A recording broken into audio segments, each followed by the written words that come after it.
Todos vão coordenando aqui essa sessão, tá?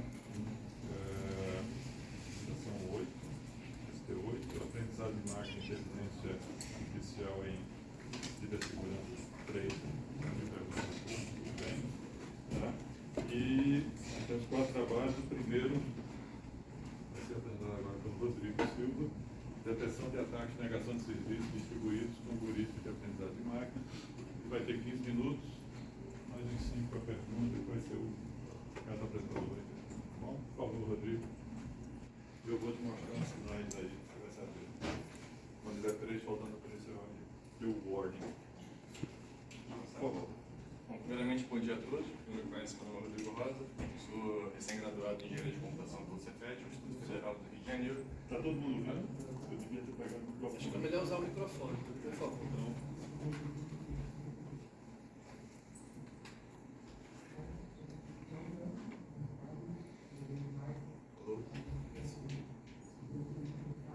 Alô? Tá. Melhor? Beleza. Bom, então vou começar novamente. Bom, primeiramente, bom dia a todos. Para quem não me conhece, meu nome é Rodrigo Rosa. Eu sou recém-graduado em Engenharia de Computação pelo Cefet, Instituto Federal do Rio de Janeiro. Hoje vou apresentar meu trabalho de conclusão de curso, que virou um artigo: detecção de ataque e negação de serviços distribuídos com algoritmo de aprendizado de máquina. Bom, preparei aqui um sumário, vou falar introdução, solução proposta, resultados, conclusão e agradecimento. Bom, começando com a introdução, eu trouxe aqui algumas notícias, motivações, não estão no artigo, mas foram no TC. O Brasil registrou 31,5 bilhões de tentativas de ataques cibernéticos no primeiro semestre de 2022, notícia pela Fortinet. O Brasil foi o segundo país mais vulnerável do mundo, atrás apenas dos Estados Unidos, no primeiro semestre de 2023, notícia pela Trendmicro. E a Microsoft sofreu um ataque do DDoS, que afetou milhões de usuários em junho de 2023, deixando os serviços Azure, Outlook e OneDrive indisponíveis. Bom, dito isso, o objetivo desse trabalho é apresentar uma metodologia para detectar e classificar ataques de negação de serviços distribuídos. Então,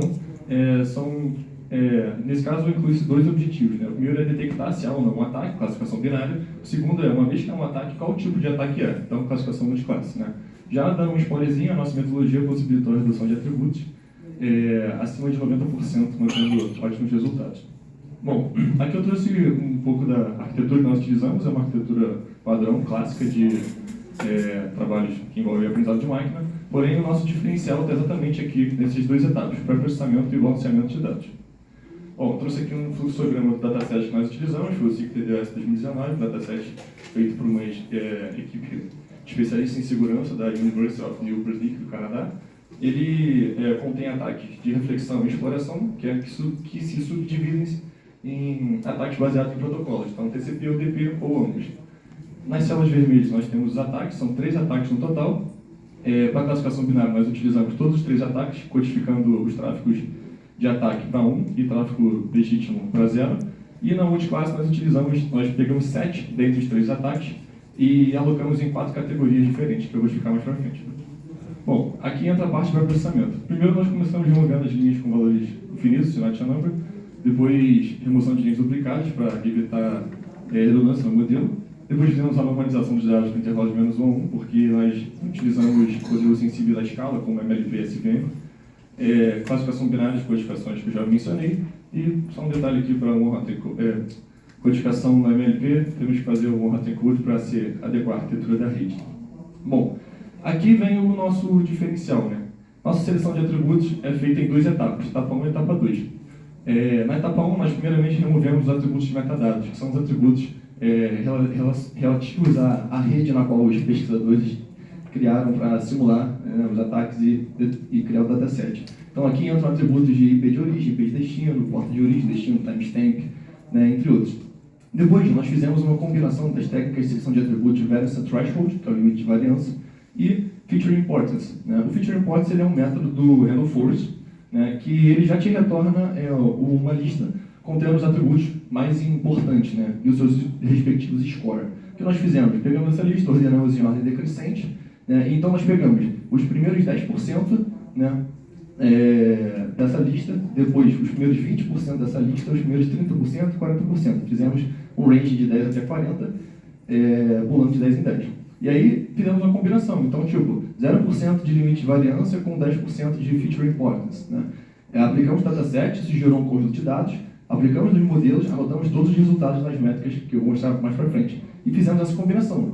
0, 10, 0, 20, 0, 30, 0, 40, 10, 10 e assim por diante. No total foram feitos 16 testes em todos os 6 modelos implementados, avaliados, quer dizer, nas ambas classificações, binário e multiclasse, totalizando 192 testes. Os valores que nós encontramos para a classificação binária são isso aqui, 0,30% para o Variance Threshold de Feature Importance, né? E para a multiclasse foram esses. No total, nós conseguimos reduzir de 89 atributos, né, para somente 20 na classificação binária e para somente 17 na classificação multiclasse. Só com essa primeira etapa, nós já conseguimos resultados, métricas melhores do que artigos que nós comparamos no nosso trabalho, né? Artigos publicados em revistas 3.0, por exemplo, né? Só que ainda assim eu não fiquei satisfeito. Eu pensei, será que dá para reduzir mais os atributos, mantendo ainda esses bons resultados? Então foi aí que eu botei a matriz de correlação entre eles e selecionei somente os atributos cuja correlação entre si era menor que 0,7. Mas que ao mesmo tempo tivesse uma correlação de preferência, né, alta com o alvo, né? Foi com a coluna label aqui no caso, a atributo label, desculpa. Foi então que nós conseguimos reduzir de 20 atributos na classificação binária para somente 8 na binária após a etapa 2. Né? E se vocês repararem aqui, por exemplo, tem um atributo aqui que é o tamanho do médio do segmento caminhado, que ele tem uma correlação 0,81 com o atributo alvo. O que isso significa? Significa que um modelo, ao invés dele, na hora de dizer lá se um fluxo de rede é ou não um ataque, por exemplo, né, e olhar todos os 8 atributos, basta ele, né, apenas olhar um, que muito provavelmente ele vai conseguir dizer se é ou não um ataque, correto? Bom, fizemos o mesmo processo para a classificação multiclasse, conseguimos reduzir de 17 para 5 atributos.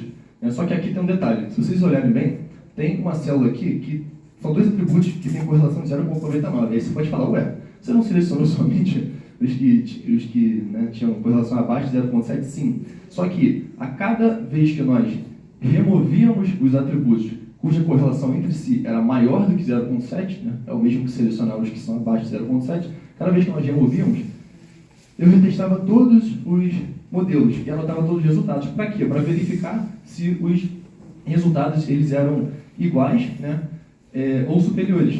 E quando eu removi um desses caras aqui, os resultados caíram drasticamente. Né? E aí nós fizemos uma análise mais profunda e, se você reparar, esses caras o tamanho médio do pacote e o tamanho médio do segmento encaminhado. Como está se falando de classificação multiclasse, muito provavelmente deve ter um ataque aqui que não necessariamente o tamanho do pacote médio é igual ao tamanho médio do segmento encaminhado. Isso faz total sentido porque um agente malicioso pode justamente alterar no campo opções ali do pacote, né, esse valor, justamente para tentar enganar ferramentas de detecção, por exemplo.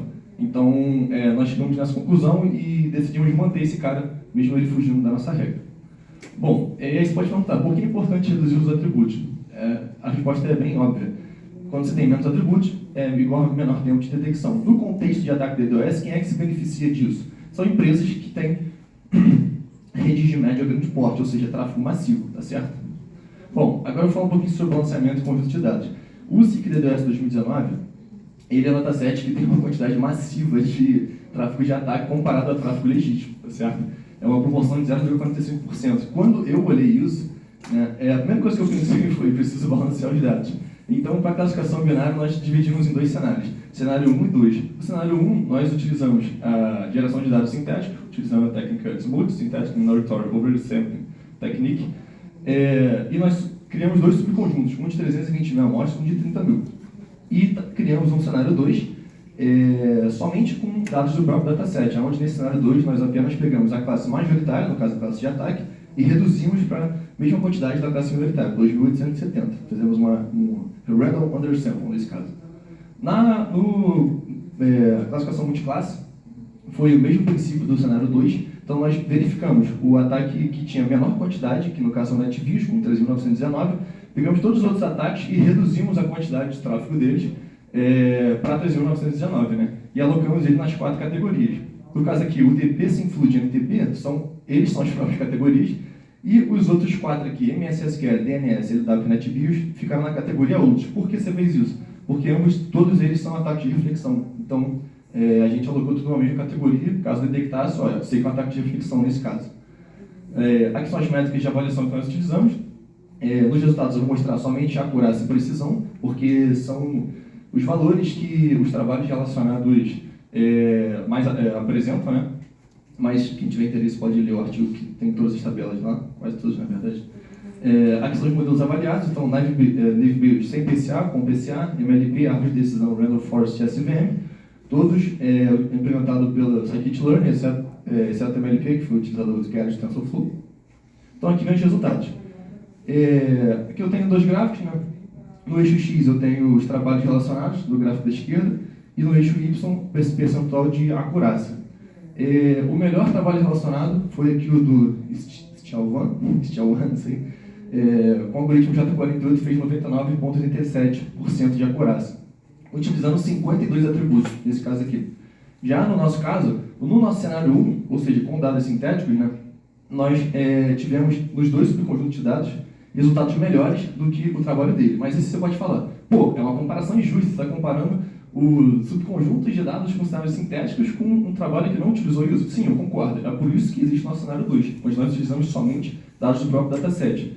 E aí aqui eu botei cenário 2 antes. Esse antes é para identificar que é antes da etapa 2 de seleção de atributos, ou seja, após a etapa 1. Lembra que eu falei que nós já conseguimos resultados melhores, né, do que muitos trabalhos? Se vocês repararem aqui, 99,85, melhor do que esse.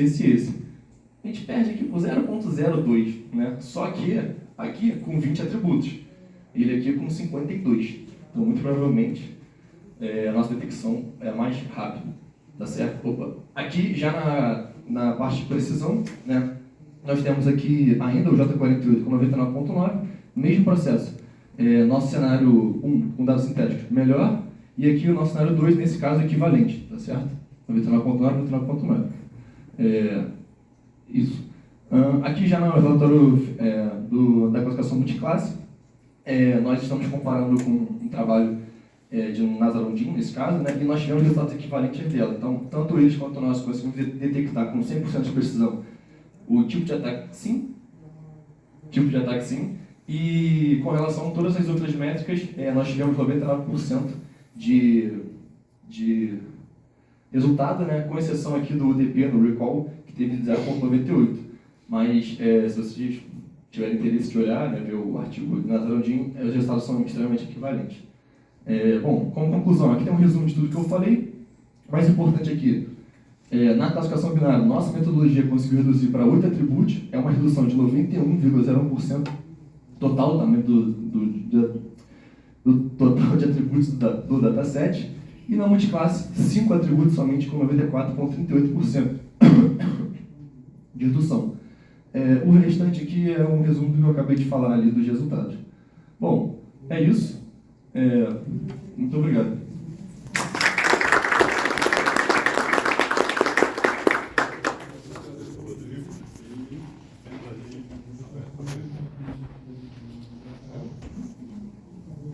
Rodrigo, parabéns pela apresentação do trabalho. Eu queria fazer duas perguntas. A primeira pergunta era sobre os dados que vocês utilizaram para a coleta, se foi por dados reais ou por meio de honeypot, para que você tivesse essa comparação com o número de tokens ou de atributos que você está analisando.